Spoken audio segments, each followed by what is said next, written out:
जो कल्चर पुरानी सरकारों का था, केवल गाना बजाना, बातें करना, परंतु स्वास्थ्य की दिशा लगातार बद से बदतर हो गई थी। दिल्ली की जनता ने यह महसूस किया, हर मन ने यह बोला कि हो गई है पीर पर्वत सी पिघलनी चाहिए, इस हिमालय से कोई गंगा निकलनी चाहिए।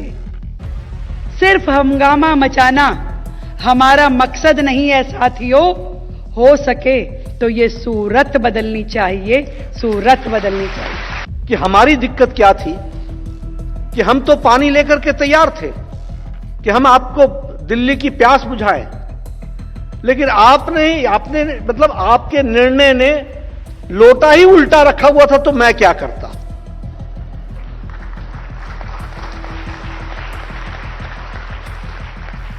बीस तारीख को आपने लोटा सीधा किया तो आयुष्मान भारत आपको मिल गया। 40 लाख दिल्ली के लोगों को प्रधानमंत्री मोदी जी 2017 से 2017 के सितंबर महीने से गरीब लोगों को 5 लाख रुपए हर साल मुफ्त इलाज के लिए देने के लिए तैयार बैठे थे। दिल्ली की जनता के लिए आज एक बहुत बड़ा अहम दिन है। दिल्ली की रेखा गुप्ता सरकार ने 1400 नर्स को जो है परमानेंट कर दिया और इस दौरान उन्होंने अरविंद केजरीवाल पर जमकर निशाना साधा। मौके पर जेपी नड्डा भी मौजूद रहे और उन्होंने भी केजरीवाल सरकार की जमकर पोल खोली है। देश की राजधानी दिल्ली की मुख्यमंत्री रेखा गुप्ता ने अब हजारों लाखों दिल्ली वासियों के लिए आज का दिन यादगार बना दिया है। उन्होंने बताया कि आयुष्मान भारत स्कीम के तहत अभी तक 4 लाख लोगों का रजिस्ट्रेशन किया जा चुका है। इसके अलावा उन्होंने आरोग्य मंदिर को लेकर भी बड़ी जानकारी दी। सीएम रेखा गुप्ता ने बताया, दिल्ली के विभिन्न हिस्सों में 100 आरोग्य मंदिर बनकर तैयार हो चुके हैं। इनमें से 34 आरोग्य मंदिर ने काम करना शुरू कर दिया है। इसका मतलब यह हुआ कि 34 आरोग्य मंदिरों में लोगों का इलाज प्रारंभ हो चुका है। इसके साथ ही मुख्यमंत्री रेखा गुप्ता ने एक और बड़ा ऐलान किया। उन्होंने दिल्ली के विभिन्न अस्पतालों में कार्यरत 1400 नर्सों को परमानेंट करने की घोषणा भी कर दी। इस मौके पर केंद्रीय स्वास्थ्य मंत्री जेपी नड्डा भी मौजूद रहे। मुख्यमंत्री रेखा गुप्ता ने बड़ी घोषणा की, कहा आज तक लगभग 4 लाख लोगों का रजिस्ट्रेशन आयुष्मान में हो गया है। 2258 लोगों का अस्पताल में इलाज हो चुका है। इसके अलावा ही 108 अस्पताल आयुष्मान भारत स्कीम के पैनल पर है। एक एक काम जनता के हित में हुआ। आरोग्य का पैसा जो केंद्र ने दिल्ली को दिया था, उसे केजरीवाल सरकार अपने अहम और वहम में 1750 करोड़ रुपए का इस्तेमाल नहीं किया। सीएम रेखा गुप्ता ने आगे कहा, मैं हेल्थ मिनिस्टर साहब को खुशी से बताना चाहती हूँ, अब तक 100 आरोग्य मंदिर तैयार हो चुके हैं। इनमें से 34 शुरू किया जा चुका है। 70 आरोग्य मंदिर को अगले कुछ दिनों में शुरू कर दिया जाएगा। मार्च 2026 तक 1100 आरोग्य मंदिर हम दे चुके होंगे। इसके साथ ही दिल्ली की सीएम ने एक और बड़ा ऐलान किया। कहा, पिछली सरकार ने एक भी नौकरी नहीं दी, लेकिन अब हमारी सरकार 1400 नर्सों को आज पक्की नौकरी दे रही है। सीएम रेखा गुप्ता ने इसे ऐतिहासिक दिन बताते हुए केजरीवाल पर जमकर निशाना साधा। कहा, इतने सारे अस्पतालों में सिर्फ 6 MRI की मशीनें थी। इनके जो मोहल्ला क्लिनिक थे वहां पर दवाइयां उपलब्ध नहीं होती थी। वहां पर जब इलाज होता था तो पर पेशेंट गिना जाता था ताकि उन्हें पर पेशेंट पैसे मिलेंगे। इलाज पर कोई ध्यान ही नहीं था। स्वास्थ्य स्ट्रक्चर को ही पूरी आम आदमी पार्टी केजरीवाल सरकार ने जो है इस पे तुझे ध्वंस कर दिया। कितने करोड़ों के इसमें भी घोटाले कर दिए। के सेक्टर में भी बड़े बड़े घोटाले इनके द्वारा किए गए। क्या कुछ और कह रही हैं दिल्ली की मुख्यमंत्री सीएम रेखा, जरा सुनिए। सर, आपकी उपस्थिति ने आज के कार्यक्रम में 4 चांद लगा दिए।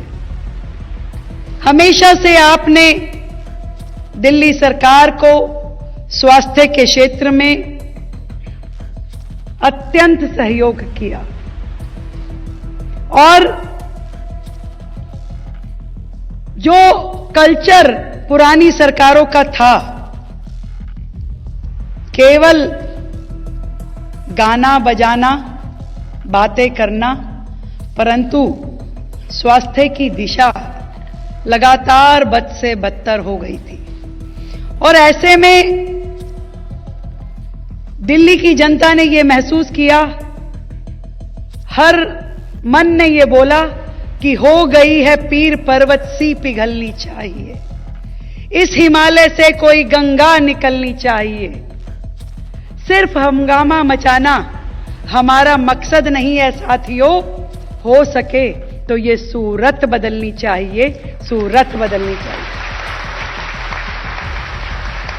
दिल्ली देश की राजधानी, और देश की राजधानी की ये हालत थी पिछली 27 साल की सरकारों के शासनकाल में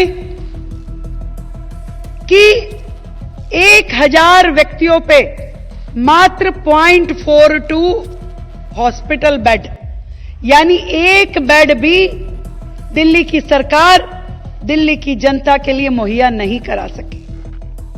वो अस्पताल जो दिल्ली सरकार के थे, उनमें 38 अस्पतालों में मात्र 6 MRI, मात्र 12 CT स्कैन्स और दवाइयों की कमी, मशीनरी की कमी, टेक्नोलॉजी की कमी, डॉक्टर की कमी, नर्सेज, पैरामेडिकल, हर चीज की शॉर्टेज। पेशेंट आता, गेट से ही लौट जाता, दवाइयां नहीं, इलाज नहीं। और उस हेल्थ के मॉडल की वो बात करते थे कि हमने वर्ल्ड क्लास हेल्थ मॉडल दे दिया। एक नाम कहीं से खोज लाए, मोहल्ला क्लिनिक, और उस मोहल्ला क्लिनिक के नाम पे करोड़ों रुपए का भ्रष्टाचार हुआ। वो पोटा केबिन जो सड़क किनारे नालों पे बनाए गए, बड़ी सी अपनी फोटो लगाई गई, बड़ी सी, ताकि आते जाते हजारों लोग उनकी तस्वीर देख सके।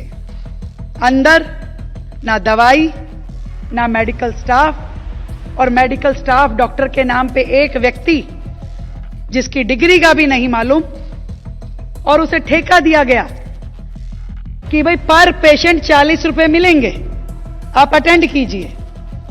और जिसका ध्यान पेशेंट के इलाज पे नहीं था, गिनती में था। आज कितने हो गए? और दिल्ली भर में जहां भी खुले, बड़े बड़े बिल दवाइयों के, मरीजों के, कैलकुलेशन ऐसी कि 200 मरीज अटेंड कर लिए। अरे भाई, एक मरीज पे अगर 5 मिनट भी लगाए तो इतने तो आपके वर्किंग आवर नहीं थे, जितने का आपने डेली का पर्चा भेज दिया। हर जगह भ्रष्टाचार के चलते, दवाइयों की खरीद में भ्रष्टाचार, कॉन्ट्रैक्ट के एम्प्लॉइज में भ्रष्टाचार, आपकी हॉस्पिटल बिल्डिंग बनाने में भ्रष्टाचार। 22 हॉस्पिटल बिल्डिंग सालों से शुरू हुई, आज तक पूरी नहीं हुई, और उनका काम बंद पड़े हुए 4-4, 5-5 साल से वो काम बंद पड़े हैं।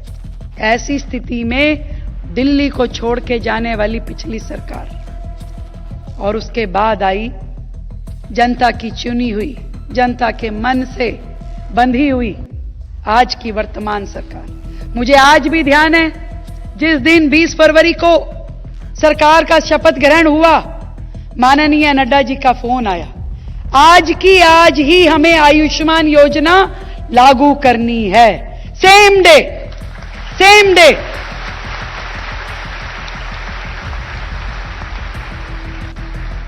तुरंत आपके आदेश पे उस 20 तारीख को, 20 फरवरी को, जिस दिन हमने शपथ ली, हमने पहली कैबिनेट बुलाई, और उस पहली कैबिनेट का पहला निर्णय हमने आयुष्मान योजना को पास करने का किया। ये थी आज की अपनी सरकार।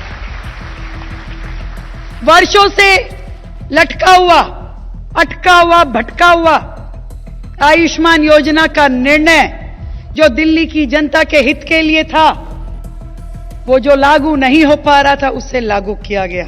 और अभी हमारे स्वास्थ्य मंत्री पंकज सिंह जी ने बताया कि आज तक लगभग 4 लाख लोगों का रजिस्ट्रेशन आयुष्मान योजना के तहत हो चुका है। 2 लाख लोग दिल्ली के 70+ आयु के वय वंदन योजना में रजिस्ट्रेशन करा चुके हैं, और लगभग 2258 लोगों का अस्पताल में इलाज के लिए भर्ती होके इलाज हो चुका है।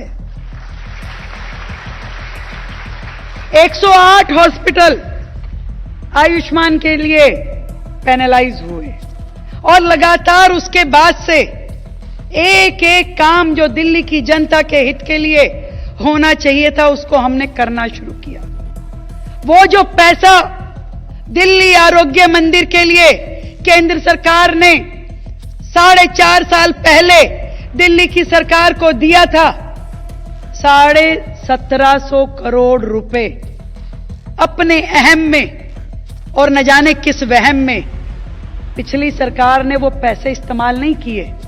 आरोग्य मंदिर नहीं बनाया, जबकि आरोग्य मंदिर और मोहल्ला क्लिनिक का कोई कंपैरिजन नहीं है। आरोग्य मंदिर यदि यहां है तो मोहल्ला क्लिनिक यहां है।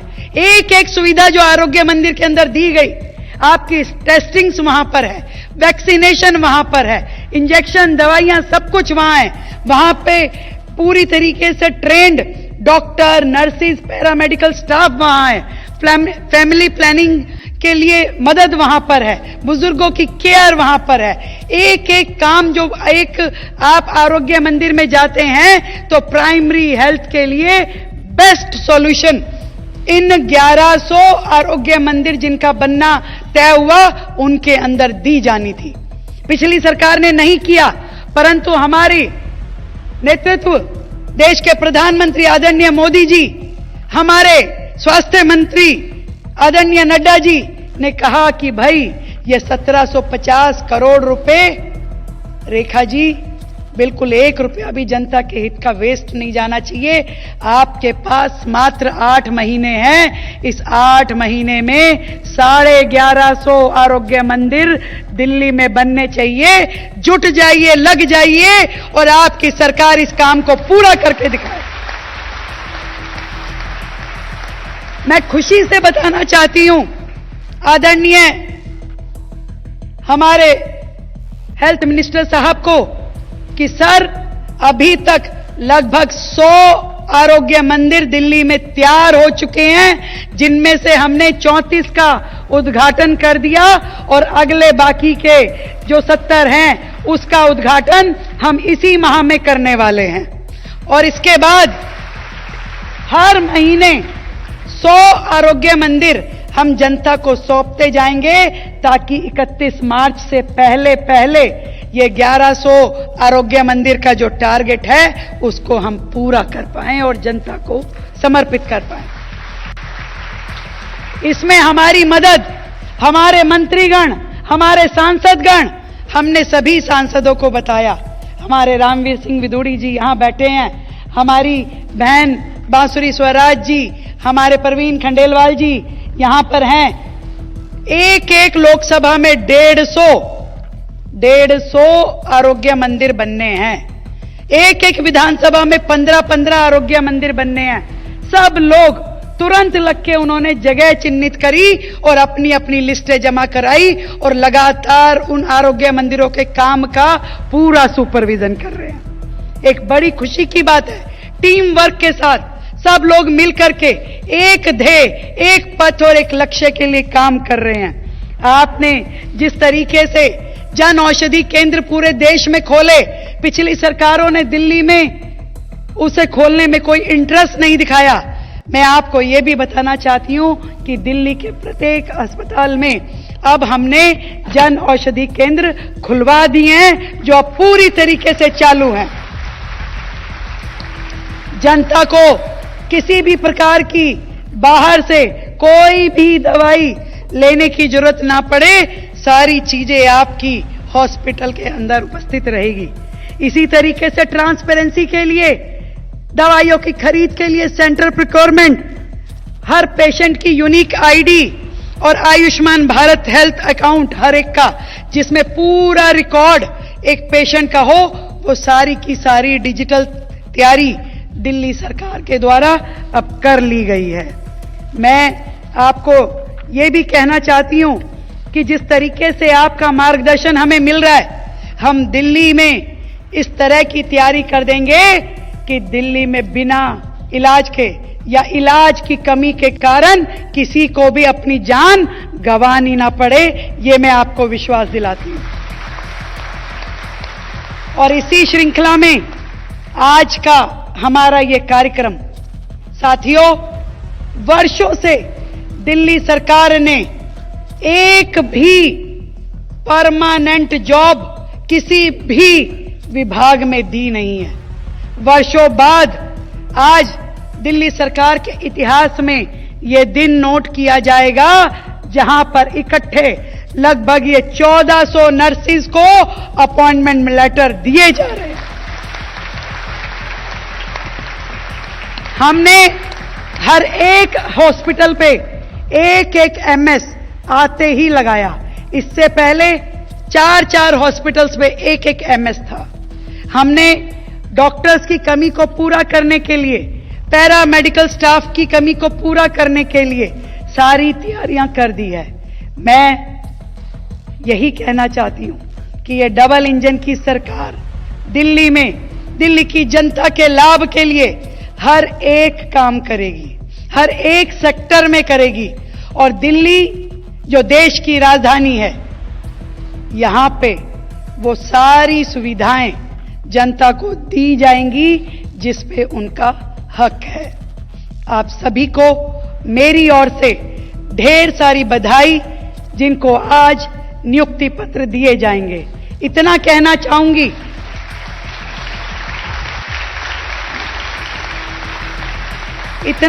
चाहूंगी कि ये केवल एक सरकारी नौकरी नहीं है, ये जनता की सेवा करने का एक बहुत सुंदर मौका आप सबको मिला है। अपनी इस जॉब के माध्यम से आप दिल्ली के लोगों की सेवा कर पाएं और उनको बेहतर एटमॉस्फेयर दें, उनके इलाज में एक भावनात्मक रूप से आप जुड़ें और दिल्ली के हेल्थ स्ट्रक्चर को बेहतरीन बनाने के लिए आप सब काम करें। ढेर सारी शुभकामनाएं, बहुत सी बधाई। रेखा गुप्ता को सुना तो वहीं इस मौके पर केंद्रीय स्वास्थ्य मंत्री जेपी नड्डा भी मौजूद रहे। उन्होंने कहा कि 70 सालों के बुजुर्ग को अंतिम सांस तक स्वस्थ जीवन देने का अधिकार मोदी सरकार ने दिया है। किसी भी आयु वर्ग में बुजुर्ग को मुफ्त इलाज मिलेगा।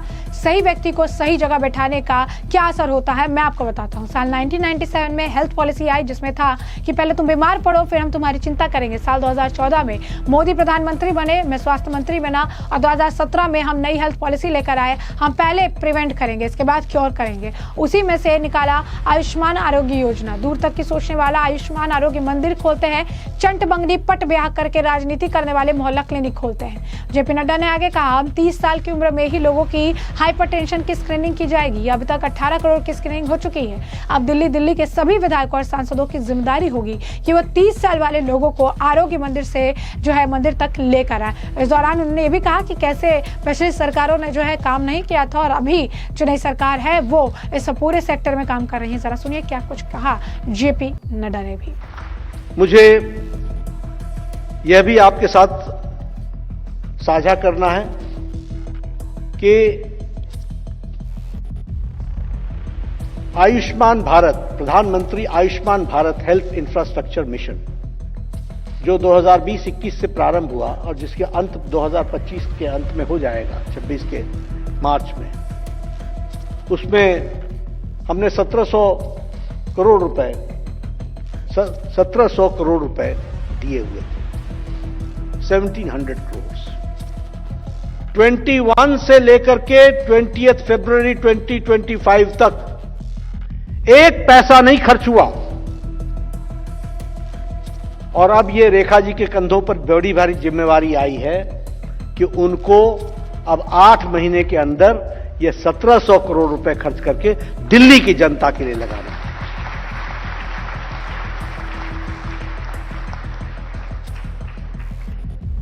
तो इस बात को हमको समझने की आवश्यकता है। और मैं इसको इसलिए कह रहा हूं कि हमारी दिक्कत क्या थी कि हम तो पानी लेकर के तैयार थे कि हम आपको दिल्ली की प्यास बुझाएं, लेकिन आपने मतलब आपके निर्णय ने लोटा ही उल्टा रखा हुआ था, तो मैं क्या करता।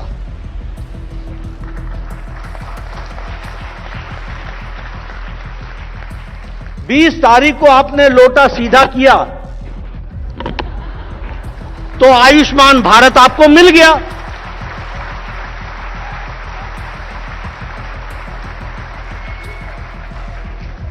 ₹40 लाख दिल्ली के लोगों को प्रधानमंत्री मोदी जी 2017 से 2017 के सितंबर महीने से गरीब लोगों को 5 लाख रुपए हर साल मुफ्त इलाज के लिए देने के लिए तैयार बैठे थे। कब से? 2017 के सितंबर से। लेकिन आपने लोटा उल्टा रखा था। बोल बोल के थक गया मैं। अरे भाई ले लो 5 लाख रुपए, गरीब लोग, वंचित लोग, पीड़ित लोग।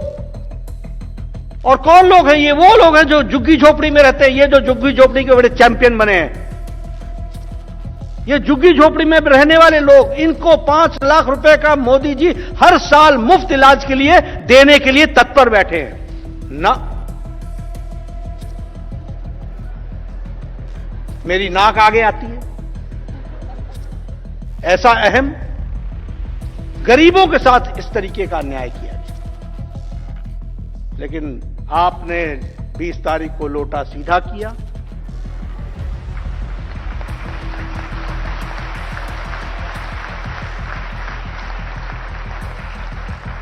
तो मोदी जी ने आपको इसके साथ साथ सूद सहित वापस दिया।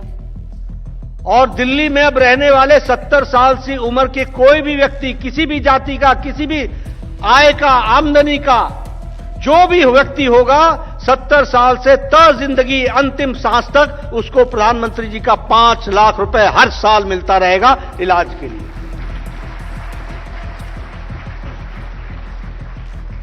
अब बुजुर्गों को भटकना नहीं पड़ेगा कि बच्चा अब मेरा इलाज छोड़ दो, अब आपकी जिंदगी है आगे, आप अपने बारे में सोचो, मेरे पर खर्च करके क्या होगा।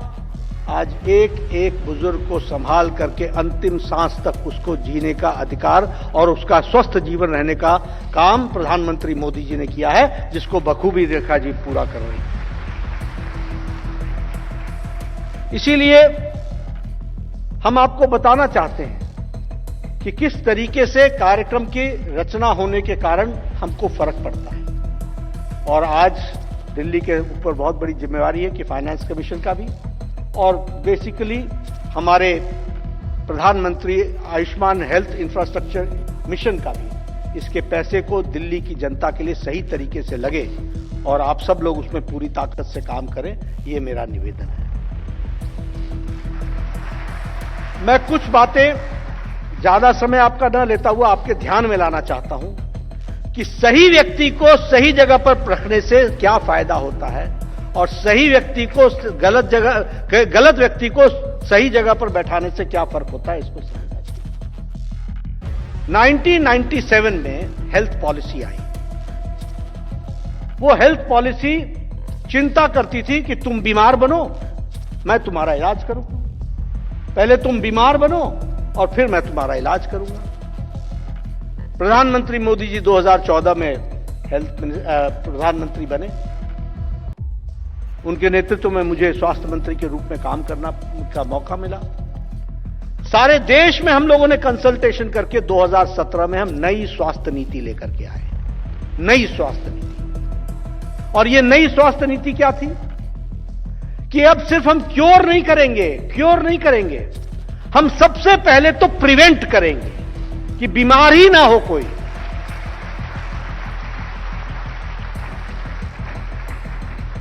फिर अच्छे हेल्थ को हम प्रमोट करेंगे ताकि वो स्वस्थ रहे। फिर उसके बाद उसको कहीं जरूरत पड़ती है तो उसको हम क्योर करेंगे। फिर हम उसको रिहैबिलिटेट भी करेंगे। फिर हम उसको जेरियाट्रिक में भी हम ध्यान देंगे, बुजुर्गों का अलग से हम ध्यान देंगे। इसलिए हेल्थ को हम लोगों ने इंक्लूसिव बनाया, सर्वांगीण बनाया, सब चीजों को जोड़ करके बनाया। प्रिवेंटिव, क्यूरेटिव, पैलिएटिव, हमारा रिहैबिलिटेटिव, जेरियाट्रिक, सबकी चिंता की गई और इसीलिए इसमें से निकला आयुष्मान आरोग्य मंदिर। ऐसे में आपने जेपी नड्डा का भी बयान सुना, तमाम आपने बयान सुन लिए हैं और अब इस पूरे मामले पर अब आपकी भी जो राय हो हमें कमेंट सेक्शन में कमेंट करके जरूर से जरूर साझा करिएगा। धन्यवाद।